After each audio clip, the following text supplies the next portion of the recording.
Hello, my brothers and sisters. This is Kim Rice, Community Organizer for the Mobile Bay NEP. I'm inviting each of you to come out Saturday, November 23, 2013, from 8 to 12 for a day of service at Tricentennial Park for Take Pride in Tomerville. This is the second of many neighborhood cleanups along the 3 Mile Creek watershed. We desperately need your help to make this project successful. To sign your team up, please call 251-431-6409. Again, Take Pride in Tomerville is November 23rd, 8 to 12 at Tricentennial Park.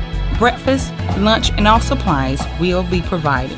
We need your help to make this event successful. Special thanks to our corporate sponsors: Moss, Alabama Pals, Mobile Baykeeper, Mobile Gas, Gulf Distributing Company, the Alabama State Port Authority, the City of Mobile, Keep Mobile Beautiful, PEP, Alabama Power, the Alabama Coastal Foundation, and the Mobile Area Chamber of Commerce. Together, we're restoring 3 Mile Creek, one neighborhood at a time.